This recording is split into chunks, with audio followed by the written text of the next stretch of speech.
We'll officially start recording in just a moment. All right, welcome YouTube, LinkedIn, and Twitch. So let me do the intro to the audience. Welcome all to the Indie Game Lunch Hour. It is such a pleasure to have everybody here. This is a live podcast that we'll be recording right here in our Discord. And today we have Valencia Coleman. We're actually going to start the official recording in just a moment. Before then, a brief tutorial.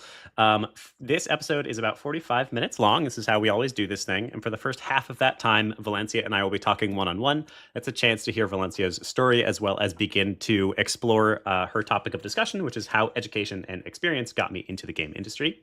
And then for the second half of each episode in this podcast, we always give the audience the chance to ask your own questions. So if you're here in Discord, hello friends in Discord. Hi, Olga. Hi, Kens. Hi, Silver. Actually, quite a few faces that I don't recognize. Hello, everybody. If you have your own questions for Valencia, drop them in the chat in the top right, like this. And then mark them for me with a Q emoji. And that way I know that that is a question. It's easier for me to find them once we get to the questions segment of the day.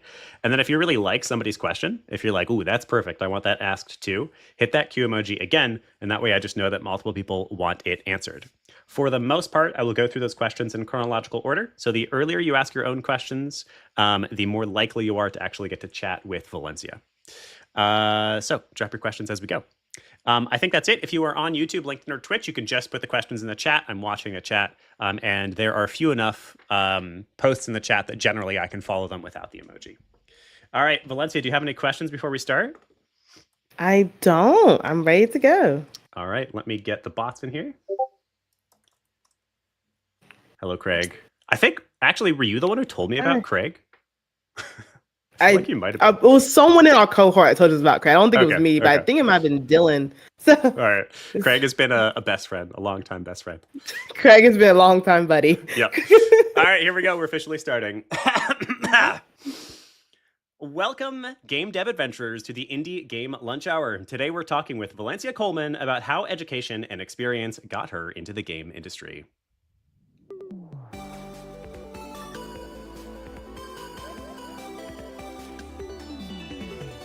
That's my favorite part. Indie Game Lunch Hour. All right, come all to the Indie Game Lunch Hour, the best dang game dev podcast on the planet. As always, I am your host here, Willem Delventhal, the headmaster at the Indie Game Academy, and you're here in our live magical podcast where we give game developers the chance to hear stories of breaking in from industry experts, as well as directly ask them questions about their areas of expertise in the second half of each episode. Today, I am joined by none other than Valencia Coleman, who is actually one of our ex-students and now totally kicking butt in the industry, and she is here to talk about how education and experience got her into the game industry. Valencia is currently a gameplay engineer at Owlchemy Labs and actually also works with the IGDA Foundation. It is such a pleasure to have you back on the show, at least for the second time, I think, Valencia. Yeah, this is actually... I think I've helped another show, but this is the first time I've actually been officially a podcast guest. I've been on the show. So yeah. I thought you were actually on another time. Well, welcome then for your debut appearance. Awesome. Well, good to have you on the show, Valencia. How are you doing today? What are you having for lunch? I'm doing well. What I'm having for lunch is just some pasta. So that's been good. So it's been delicious. Okay. And just between work and pasta and all the things I do. I'm just here between work and pasta. You know how it is. What kind of pasta is it? It's like a ravioli with sausage and chicken and pesto sauce, and it is so delicious. Wait, okay, that's like much more advanced than a typical pasta. I like it. I've been doing a bunch of the chickpea pasta to get a little protein in the diet. I'm veggie, so I don't have the benefit of putting meat in there for a little protein. I gotta say, I actually haven't had chickpeas yet. I need to try it. It's fine. it's fine. It's not actually bad. Awesome. Well, welcome to the show, Valencia. It's a pleasure to have you back. It's been a hot second. One of the things that's been great about building a relationship with you is that we just sort of run into each other at random things multiple times a year. Yeah. So it hasn't actually been that long. I think we saw you at GDC, and that was the last time this year, right? Yeah, last time I wasn't at GDC this year. I was at GDC the year beforehand. Okay. But I'll be at GDC next year. So. Okay, sweet. Yeah. Awesome. Well, welcome to the show. I was at DICE this year. Yes. So, Valencia, tell us, as always, that very first question of the show, which is the origin story. So tell us where you are now in games and what you do, and then how you actually managed to get there. All right. So what I do now in video games is I'm a gameplay engineer at Owlchemy Labs. I'm a gameplay edge level 1. I am also a part-time professor at the University of Alabama, Huntsville, which I'll be starting next week. I'm very excited for Holy that crap. job. Congratulations. Thank you. And I started out with just knowing I wanted to be in video games. I was from a small town in Alabama, and I was like, I just want to make video games. I told my dad, and he was all like, I don't know how to do that. And so we just watched G4 all the time and watched E3 all the time. And then it was time for me to graduate when I was like 18, and I was about to figure out what I want to do for my life. I was like, I still want to be in video games. So I Googled what's the easiest way to get into the game industry. And it was through engineering. So I was like, I hope I'm good at math and programming. And I was. Nice. So I got my computer science in game program. I got my computer science degree in game programming.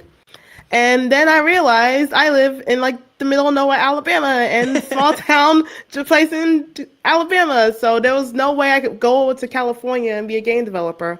So I decided to work in IT for a bit. And then the pandemic happened. And during the pandemic, I was like, okay, everyone's online now.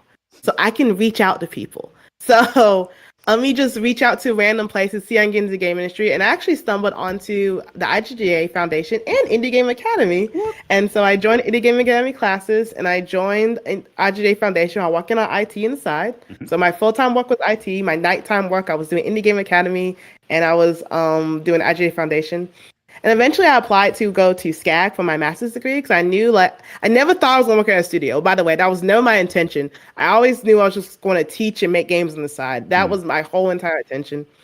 And I was like, okay, you know what, teach, I need a master's degree. So I just got my master's degree from Savannah College Art and Design in Game Design and Interactive Media this spring in May.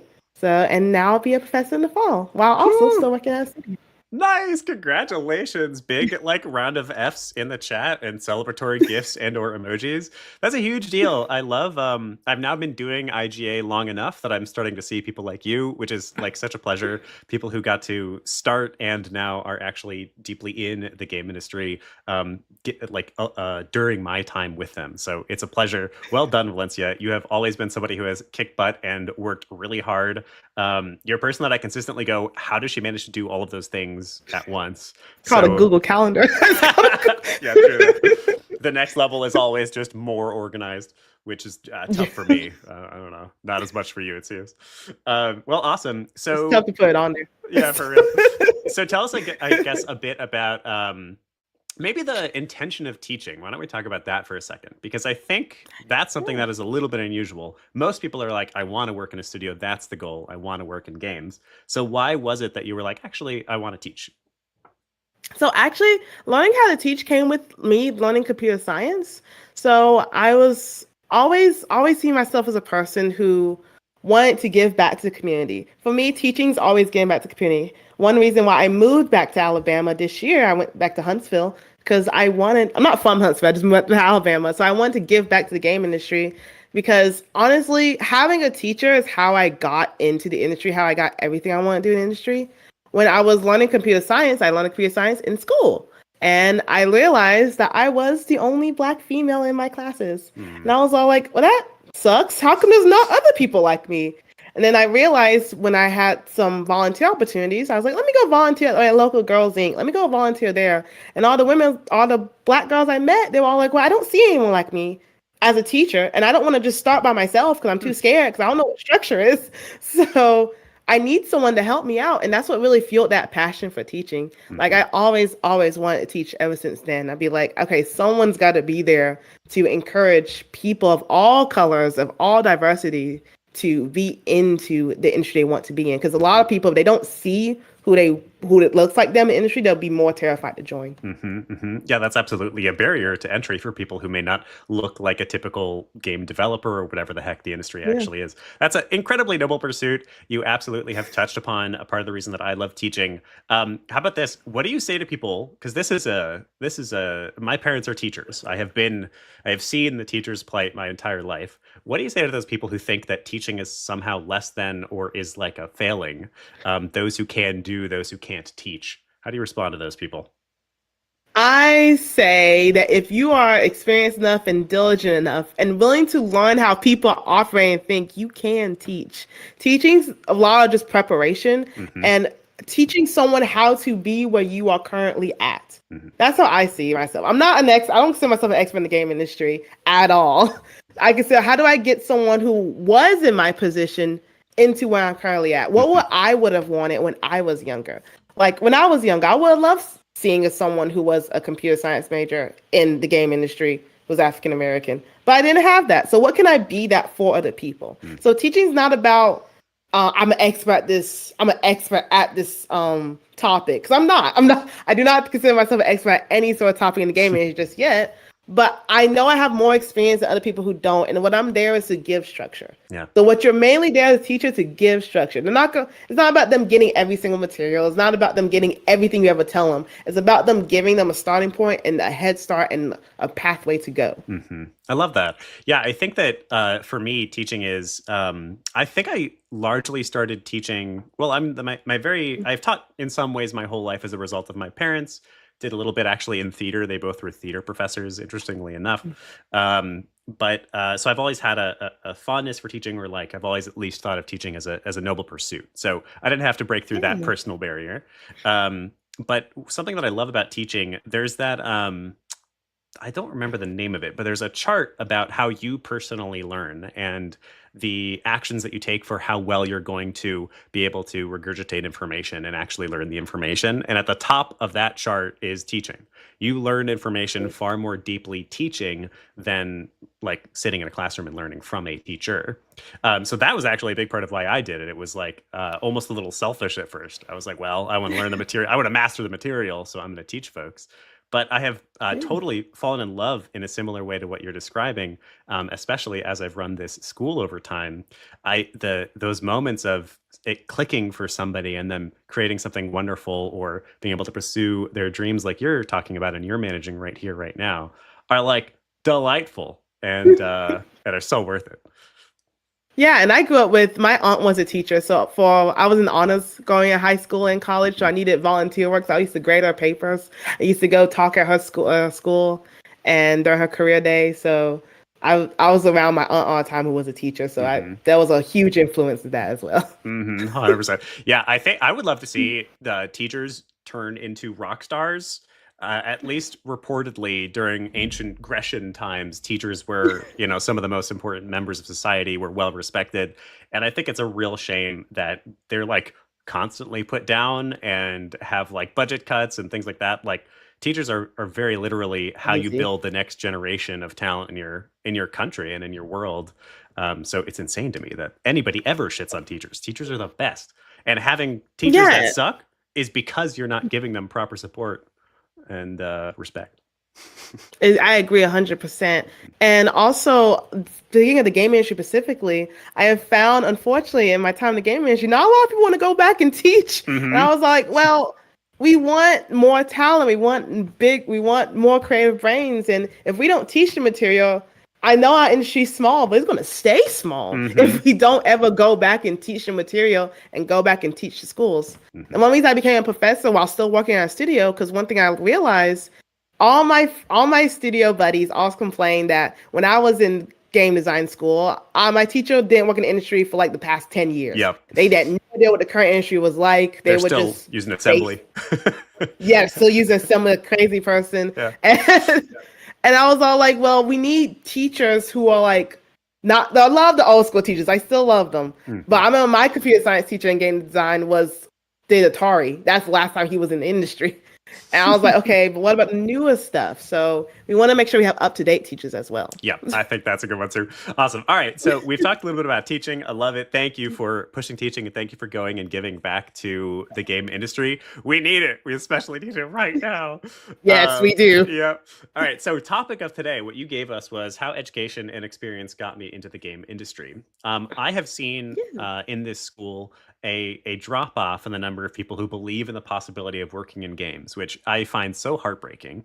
And stories like yours are unfortunately fewer and further between over time here. At some point, maybe the market will correct, but like we've kind of all been saying that for 5 years. So like, who knows? So tell us a bit about your experience, and then I'd love to move on to talk about how we believe the industry may change. Yeah, my experience personally, as I tell people, I am a rare case. I was not expecting to work at a studio. I think even my first time even at IGA, I told Willem, hey, I know everyone here works at a studio, but that's not my goal.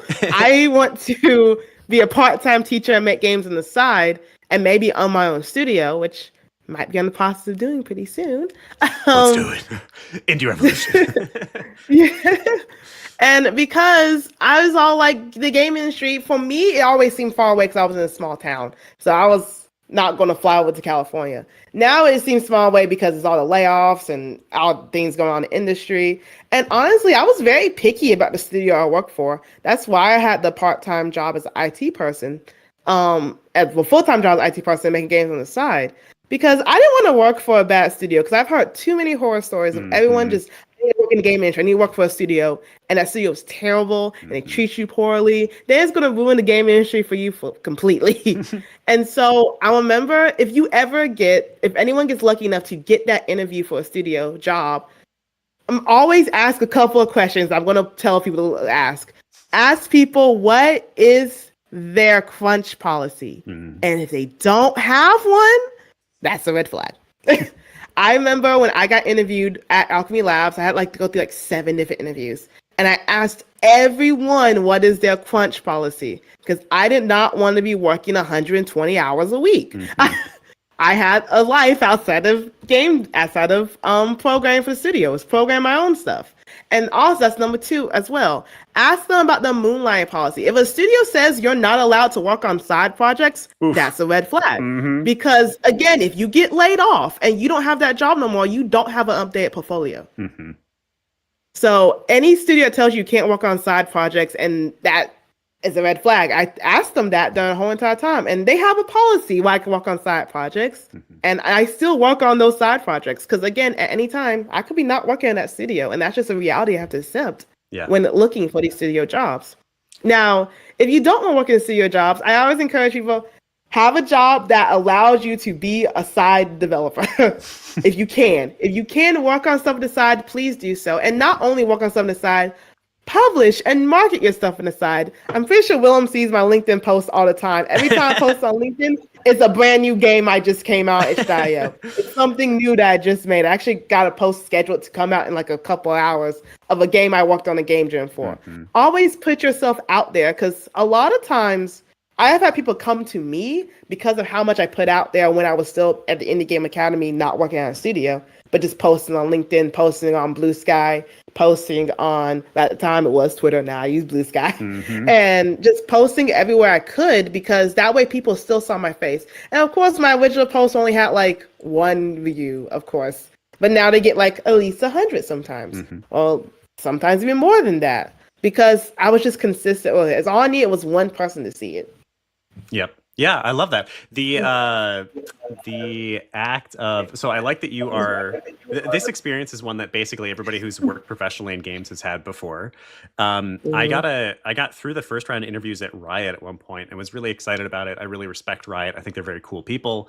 But one of the things that I wound up getting rejected in the second round, and I asked the recruiter, and he was nice enough, air quotes, because they never actually give you feedback. He was nice enough to give me feedback, and he told me that because I was working on the school, IGA, he felt that it was unlikely that any professional studio would take me, which was just heartbreaking. And at the time I got quite mad about it. I was like, what the hell? This is something that I do as a passion project. And in my mind, if somebody came to me looking for work and they had something like IGA or, a side hobby, side project, I really respect that. It shows that you've got grit, and it also has a sort of mutual growth potential. You're learning on the side project, and you can bring those learnings to my company. And I was really put off by that. And then pretty quickly I found another job that they thought it was awesome. And that's been a thing since then. Every job I've worked has been oh yeah, that's great. And a few of them have had me sign some paperwork that I'm not going to compete with them if they're actually nervous. So that's what I have to do as well. Yeah, right. Which is that's reasonable. That's fine. That's reasonable. Yeah. But it's tough though. This is, I think, the more realistic side of it. So it's easy for us to say, for me and you, Valencia, to say, well, if somebody tells you that their crunch policy is that you should sacrifice your work-life balance to crunch real hard, it's easy for me and you to say, let's not take that job. But for somebody who's desperately craving for their first job in games, it's so much harder to have that level of self-respect and to know that if you turn down a role, probably not another one is coming for maybe years. So for that person who's like, I feel like I have to take anything I can get, what's your message for them? How do you respond to that? How do I respond to that? Because I understand that feeling. Because that's how I felt when before I worked at Owlchemy Labs, I was applying for a Bungie, and didn't get the Bungie job, which in hindsight, dodged a bullet completely. And I was like, okay, cool. And I didn't get the Bungie job. I was really sad, so I applied to Owlchemy Labs. But as I was thinking about that, I was like, okay, let me just get a software job I like. Let me just get something I like doing, because I understand the desperation to be in the game industry, but you can still be in the game industry without a technical professional job working in it. I consider anyone who's making game jams, anyone who's posting stuff at SHIO, anyone who's doing contract work on the side, anyone who's working with side projects and posting things, that's still part of the industry. And you want a studio who will respect that. Yeah. So it's really hard it's really, really hard. It's calling a lot of reflection. Yep. And also, I say if it's really that hard for you, have a network of people. The IGA is a network, it's a community. Hello. Your community is there to back you up. IGA is one of my communities. IGA Foundation is one of my communities. Black in Gaming is one of my communities. And sometimes you need your community to support you and just tell them like, hey, I really feel like I really desperately want to be in industry. And then you have other people who are in industry or deal with industry can tell you the same thing I'm telling you. Be like, yes, let's work on side projects and make sure you get into the right studio, because some studios kind of abuse that desperation you have. Yes. And I'm not trying to say names, but they do. They know that there are people like you who are desperate. So they're like, cool, I'll crunch you for 120 hours and you're not going to complain because you're desperate for this job. We don't want you to be abused, because that's just perpetuating a cycle of abuse in the industry. Yeah. And the thing is, even working... Yeah, I think that's accurate. Like the thing is, those roles too, it's very tempting because like, hey, it's a game industry job and I'm getting paid. So, I might as well do it. I might as well take this role that may be harder, or that may involve more crunch, or that may, just be difficult. But the reality is those positions actually wind up teaching you a lot less a lot of the time, or at least a lot less of the applicable stuff, because you are working in a way that is not actually typical and is not actually healthy. So what you're learning is crappy practices. You're learning ways to work on a team that slowly falls apart and has a ton of atrophy, a ton of turnover. And that's like valuable maybe, but a lot of the time you're going to get a better experience and your life is going to be way better, and you'll probably be paid better if you work outside of games and build games on the side and insist on those side projects. Yeah, I feel one thing I learned, I'm not sure that stat's still accurate, but people who go that route, they only last 5 years in the game industry. Then they leave. That's why a lot of people's life in the creating a game industry is only 5 years. They've been through a terrible studio, they were tired of it, they got burnt out, and then their whole game industry career ended at 5 years. Wow, yeah. Because of what they dealt with. Yeah. So yeah. So I'm telling you, is it worth it? It's only 5 years. It's not a long time. And I tell you, if you work on games on the side, especially you work in like a more relaxed area, you know what are good practices. So when you do start your own studio and you do start your own business, or when you want to make your own games, you know not to perpetuate that cycle of abuse. So we're working really hard to stop that cycle of abuse. Let's talk about the cycle of abuse in games. So it's interesting because I've worked at one studio in particular. So I worked at Paradox for a little while, which was super cool. That's one of the bigger names I've ever worked for. I felt like I learned a lot. The people were awesome. But looking back on it, so our game unfortunately got canceled 2 weeks before launch, which was horrendous, heartbreaking. Yeah, we hit all of our numbers, by the way. So that's just a little bit of the horrendous job security you can have in games sometimes. But something that, looking back on it now with a little bit of separation and a little bit less personal stake in it, is that that team was extremely relaxed in a way that was wonderful. But I now see maybe a part of the reason it got canceled, basically. I wouldn't say that they were incompetent or whatever. They were making a great game. I still think the game probably would have done quite well for Paradox if they had actually launched it. But they had this attitude that was very laissez-faire, like, we're all here just to have fun, which was so cool. And like, I think is a dream of a studio, but ultimately there are hard realities of making money, that a studio can only exist if you make money, right? So how do you I guess my question is, on the one end of the spectrum, we have these studios, right? We have the studios that take advantage of you. They don't pay you very well. And that's because they're trying to be hardcore about making enough money to survive. But then on the other side, you have studios that are too relaxed and kind of don't take it seriously enough to expect success. So where's the right balance, Valencia? It's a balance. It's a really tough balancing act. So what I say for those, you got to find still with structure. Mm-hmm. So also you got to create structure. So still it has to be, we have these hard deadlines we have to make. Yes. Like that's why I said my company has a crunch policy. That means we don't crunch at all. We have a policy that when we do get into these cycles where we got to work hard in the game, we get some award in, like we get PTO. That's awesome. But that is accepting the reality that we're going to have moments where it's going to be hard and we're going to be really working down on things. And it's going to be, we got to hit a deadline. That is a reality of game development. Sometimes it's going to have those moments where everything's all laissez-faire and cherry picking.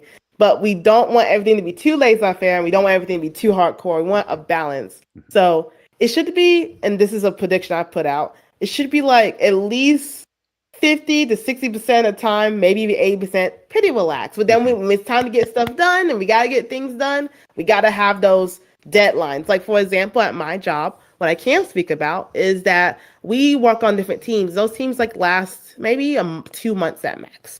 So at 2 months at max, that project has to be out. We have to wrap it up. So that little tiny team has to be done with whatever feature they're working on within 2 months. That gives enough room for us to be relaxed a little bit because we gotta scope things down to make it 2 months or less. But also we know when it gets to like the last few weeks, oh, I gotta put this out, I gotta put this down, I gotta put this out. Yep. So we gotta have that structure. Yeah, it's interesting. In my current day job at Mod Collective, we have projects that are. There are two projects in particular I'm thinking of. One that has outside stakeholders essentially that are expecting certain deadlines, and we hit those deadlines. And I actually, and that comes with crunch sometimes, but I actually kind of prefer that because there's another project that I'm leading that nobody really cares when it gets released. It's just meant to be sort of a practice or a demo project for the company. So the deadlines just keep getting pushed and pushed and pushed, and the team just keeps being like, well, this is low priority, so I'm not going to do it. And those things just never get done. And they also, I feel like, are actually lower quality in the end because you just keep like kind of nitpicking it, never really finishing it. So I agree. I think a little bit of structure is good. I actually think crunch is really healthy. To a degree, right? There's a reason that game jams can be so awesome and wind up inspiring such creative passion because that's it. You've got no more time. You got to do it. I think a lot of the best designs out there are a result of exactly that: running out of time, having to creatively problem solve for a lack of time. And so I believe in having a certain amount of crunch. It's just about crunch being reasonable, now and then. Yeah, like we shouldn't be in 24-hour crunch. We should not always. And then when you do have those times where you have to work hard on the game, but because that period is going to end. For example, when we have our little extended hours, like we get to call, at 11 p.m., my CEO comes on and says, "A1 off." No one works past that. Huh. No one works. He says, "A1 off." So he's all like, "You got to get off. When extended hours over at this time. Get off." Where does he drop this message? It's just In our Slack? company, in the company Slack. Okay. So he ain't tagged anyone. So I get the message on my phone. I get it on my computer. You're like, okay, sorry. Nice. That's really cute, actually. I love that. Yeah, because as the leader of the company, you gotta find good leadership. Good leadership would tell people to stop. Right. Like I dealt with on one of my side projects, I had this artist who was feeling a little burnt out, and she didn't say it, but I could tell it. I was like, "Are you okay?" She's like, "Yeah, I'm fine. I'm just gonna get it done." I was like, "You can tell me you need a break. I can help get other artists to help you out. Don't worry about the project. Focus on your mental health first." And I was all like, "We can extend the deadline by a week or so. If you still can't make it, we can find others to help you out. I'm not kicking you off. I'm asking someone to help you." Yeah. So, and that's what I always go with. And usually that goes pretty well. I actually have a meeting about that in a couple more days with one of my side projects. Nice. That's great. Yeah, I think the best project managers, I love project managers. I think juniors hate project managers because they're the ones with a whip usually. But I love project managers. I want to give y'all a hug because your service is so needed in games. We're all a bunch of problematic artists who just want to make our passion projects. And you're the one who says, "No, stop, get done now." And I love you. Thank you for your service doing exactly that. I think I really think that the best creative potential is one that is bounded. And unbounded creativity winds up becoming this sort of messy amalgam. A bounded creative, here's our amount of time, here's our amount of money, here's the team that's capable of building it, tends to, in my opinion, make the best games. As long as I think that there's some flexibility. I think if you, like the best project managers, are able to hear, okay, we are going to get a dramatic quality improvement if we delay by just 2 weeks or whatever. And they're able to consider that, and they're able to give you the grace when that actually needs to happen. But they don't do that every time. Sometimes they say, nope, can't have that 2 weeks. Solve it. And that's important to do sometimes too, I think. Yeah. I totally agree. Like, we need structure. I don't like project managing, but I can do it. And I always tell my teams on my side projects, hey, be realistic about what time do you have. And they're like, I can work on this for 20 hours. I was like, okay, tell me your schedule. Yeah. And then they tell me your schedule. I'm like, lying. Okay, you're lying. You can't work on this for 20 hours. I'm not going to be able to work on this for 20 hours because we both have stuff on the side. What can you realistically do? Like, they tell me a task they want to do, and I go in and cut it in half. I mean, like, this is what I want you to get done. Yeah. They'd be like, but I can do more. I was like, if you do more, great. But if you can't do more, you only need to get half of it done anyway. One of your skills for everybody here who may be on the more junior side of things, one of the best skills you'll ever learn is the ability to cut and then be excited about the cuts. Because man, when you cut something and then everything else gets a little bit more time and you got a little bit more breathing room, oh, it's the greatest feeling in the world, man. All right, let's get some community questions. I've held you for long enough, Valencia. Joker of Aces has your first one. If you are not allowed to answer this, please let us know. This is about Owlchemy. So what brought Owlchemy Labs to the idea of making a game about having a job? Do you feel that Job Simulator might be what inspired the rapid growth of job sims? I actually don't know. I'm not sure I can answer that, but we do have a GDC talk about it that I can link to you. So our CEO did do a GDC talk about Job Simulator way back when it was first coming out. But I knew I can say it did popularize VR games. Like, I know Owlchemy Labs is well known for its VR games all the time. So I'm not sure the exact thing of Job Simulator because I came on, we did Dimensional Double Shift. So, but we do have a lot of GDC talks about it. So you should definitely check out Owlchemy Lab GDC talks. Okay. Can you, I'll go look it up actually. Yeah, I'll send you a link. Perfect. We got our second question from Rick. Rick, you want to ask the second question? Hey, Valencia. Hi. Good to see you again. I'm glad to see you've found some success in the industry. Yeah. Well, kind of made my own way. Like I said, never expect to work in a studio. I kind of downplay how much I work at a studio because really, I never expected it. So my question is regarding the crunch. So you said that your studio tries to be mindful about crunch and then make sure that you guys are compensated in some way to allow yourselves to recover. Can you describe a moment when crunch is triggered with your company? Oh, I can give you a slight moment that I can, try to keep as vague as possible. That we was come out with a new pack, new DLC coming out, and we was like, oh my god, this DLC is coming out, and it was a hard time in the company, extremely hard time in the company, and we just had to get on these different periods and had to work really hard, and it was really unexpected. We got compensated for it, but it was very unexpected. But now, since working on this new thing in our game, we have changed our methods. We had a whole entire retro. And that's another thing that our company does that I do with my side projects where we have retros. So we have retros where we go in and we talked about, okay, what went great and what went poorly and what was okay. And everyone said that one of the retros, wow, that was terrible. The sudden having to do something suddenly. And they're like, okay, let's change that so we don't have to do that again. And we have not done that again. So it's always reflecting on when that happened. It was a lot more stressful than expected. I was stressed out because it was during my thesis and I was doing a lot of stuff at work. And I told them that. I was just honest with each other because one thing my company does, and I do in my side projects, we try to cultivate trust with each other. And that's why you have those little lax, laissez-faire things so you can cultivate that trust. So you feel comfortable enough to say, that was awful experience. That feels terrible when you have those retros, because it's important to have retros so we don't continue the same bad practices. So What are that ways happened, but we had retros to stop them. What are good ways with those retros to tactfully convey that somebody did something that needs to be changed in a way that actually is productive but still spares their feelings? So you can say I'm not good at sparing people's feelings. To be honest, I'm very a bunch of blunt person. I will always. One thing I always say when I was dealing with it, and this may not have spelt their feelings, I was all like, that was a lot of stress. That was a lot on me. I felt burnt out. I felt like I don't want to keep working on it.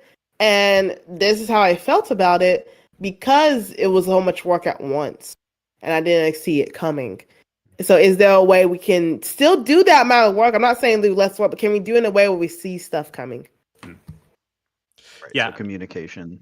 I think that's one that is good communication. Yeah, that's one that can be really tricky, though. I think this is a story I've told on the podcast before, but not for a hot second. I had a student at one point, Gwen, who we love, is one of our original students here, who came up to me. Gwen. Gwen's awesome. Who came up to me at one point, and they said, like, Willem, I appreciate so much that you're always so positive and give me like encouragement and help me through the tough times, but I really need you to give me honest feedback now. I need to know if I fucked up.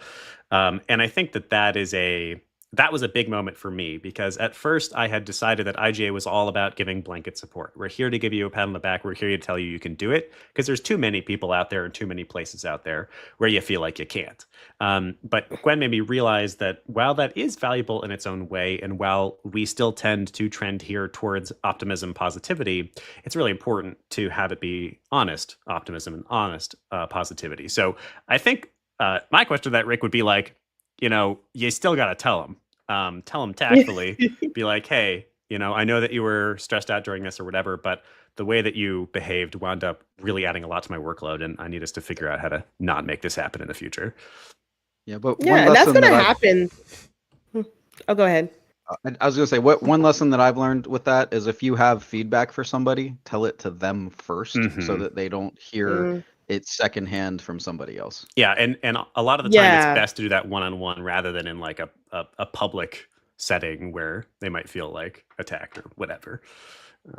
It's always best to get feedback one-on-one. So that way you're just talking to the person. Williams gave me feedback before.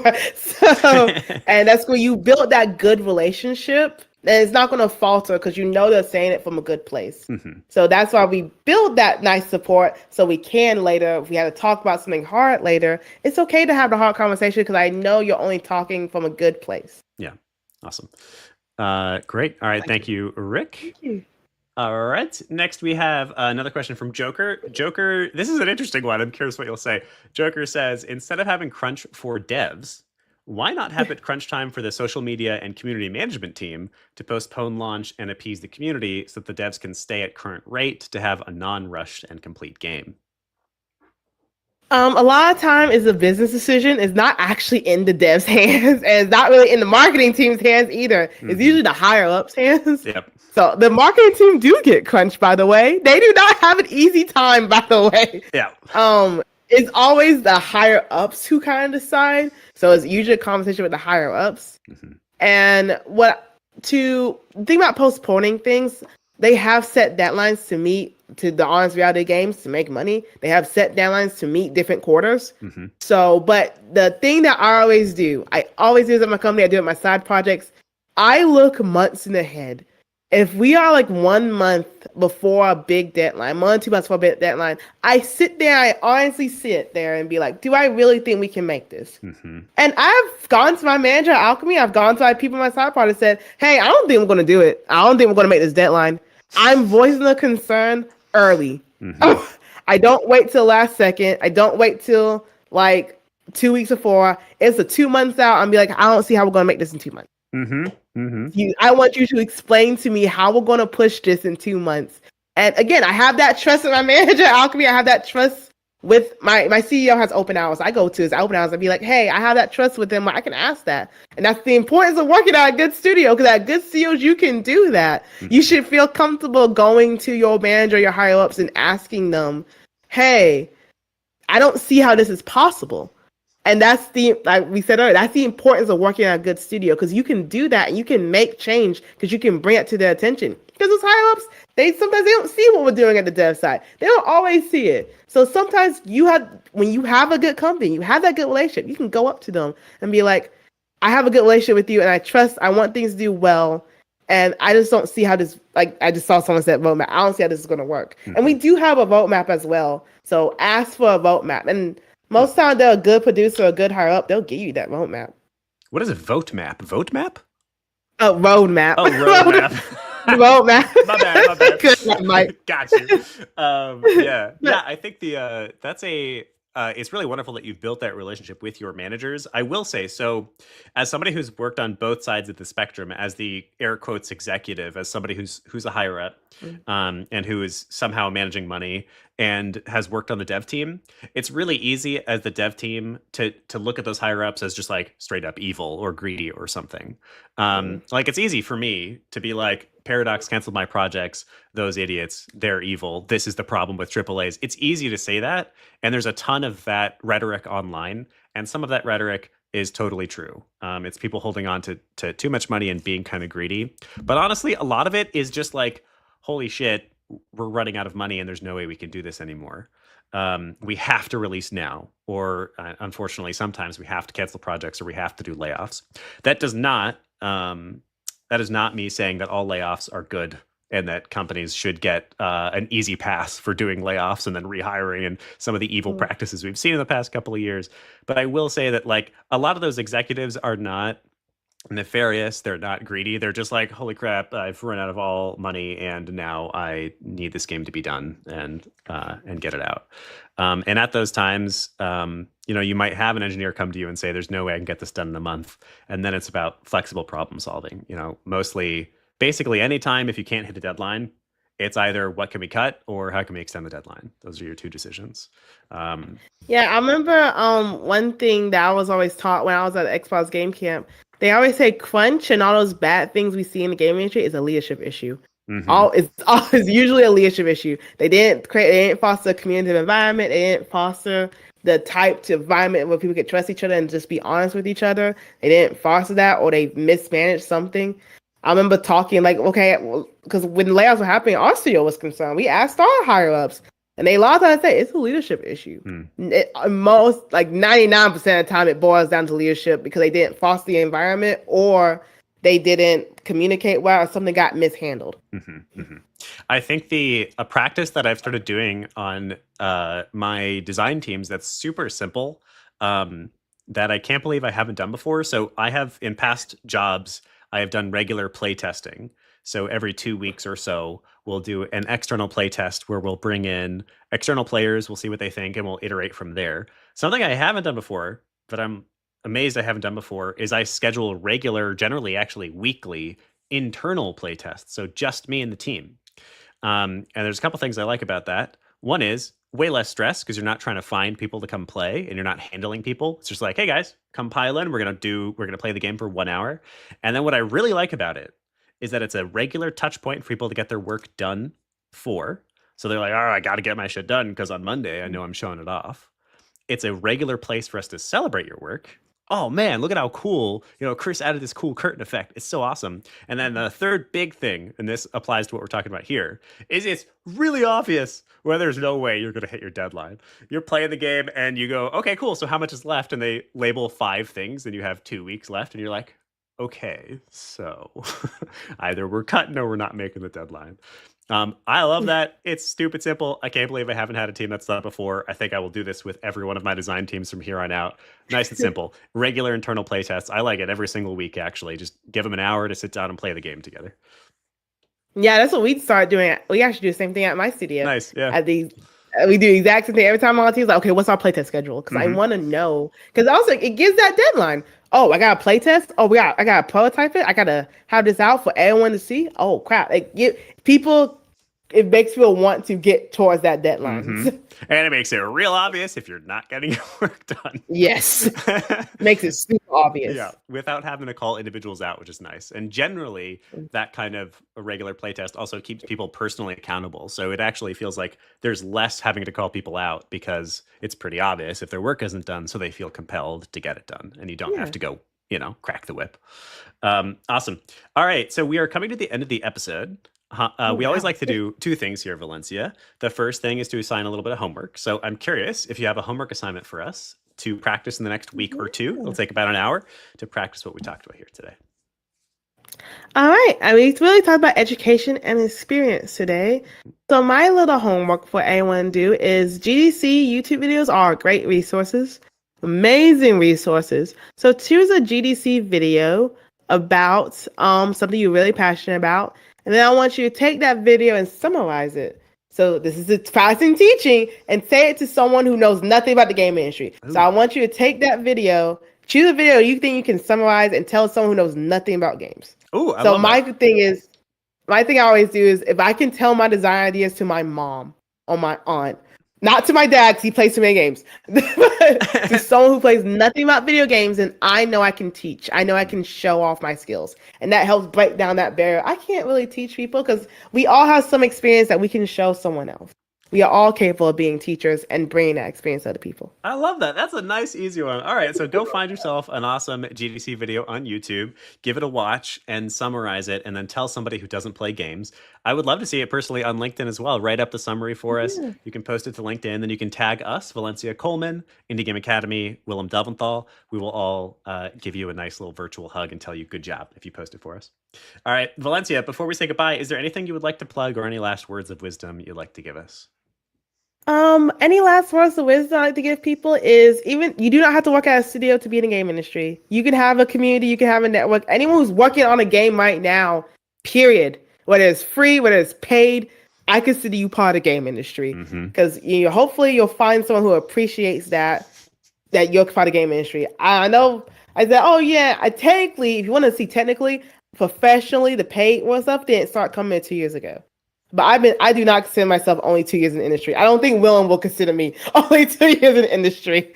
So, because I started being part of the community, and always be connected to your community. The only thing I would really want to plug is my itch.io page, VC Creative Endeavors. I just released a visual novel there Nice. called It's a horror visual novel game. I love visual novel community. And another thing I like to say is just work on games you like on the side. Choose something you like working on. I know I'm a gameplay engineer, so I probably should work on those hardcore physics stuff. I also like visual novels a lot, so I make a lot of visual novels on the side. So I choose things I like working on. That's awesome. The one of my more favorite episodes of this podcast is with Gabriel Cornish. Gabe worked with me at Paradox, and his big lesson, the whole podcast episode, was all about exactly this. Keep working on games. Some of my favorite, some of the smartest people I've learned from in games throughout my career are people who do exactly that, are constantly working on side projects, are constantly releasing games. If you're not here for the joy of making games, then you're probably in the wrong industry. Say that with love.